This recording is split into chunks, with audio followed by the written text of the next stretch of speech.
welcome to the Murphy Studio. I'm Scott Murphy, and this is my workspace, my happy space, I guess.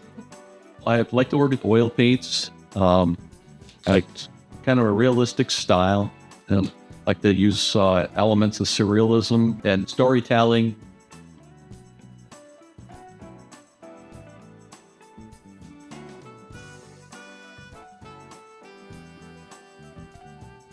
I think the thing that it gave me the skills to paint, because when I got out of art school, they taught me to have an attitude, and that was it. I mean, I didn't have the skills to actually paint in a realistic manner, and I ended up turning into a working artist.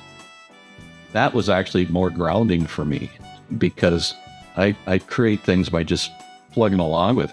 It sounds boring, but in a lifetime of doing it, to me, it's been a base of having a base of doing the artwork and then going up from one thing to another and being comfortable with it. I made money in the arts, but I made it in a really practical way. Like after the billboards disappeared, I just painted walls physically and not up to making murals anymore. Like I did the one underneath the library, and that was fun because that was like 50 feet long around and about maybe 25 feet tall. Learning the scale thing was important. And the billboard thing, you don't really have a choice. It's there and you have to reproduce it on a large scale. And it's really fun. Painting large is like, and another thing that's fun to paint, I've painted murals on brick walls. And brick walls you would think would be not fun to paint on, but they're a riot to paint on, because when you put a mark on a brick wall, it looks official. And it's like, and they're so forgiving. You can, it's a brick wall. People expect it not to be perfect. So it's really the opposite. It's really liberating to paint on a large surface.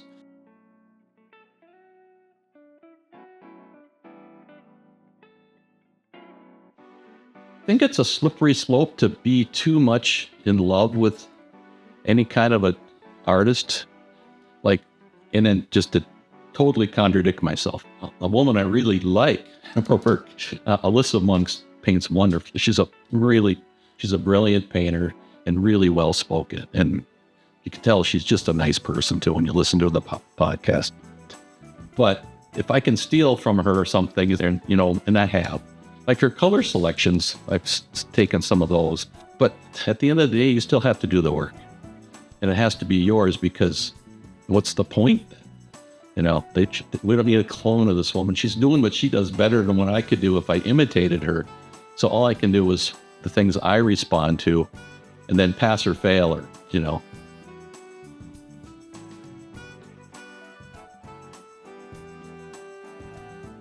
Well, I'd be telling a kid to do, keep notebooks, make drawings, and draw in notebooks all the time, even if it's just nothing.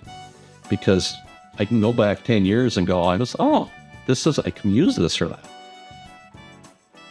And then if somebody's willing to take the time to give you criticism, good or bad, just appreciate that.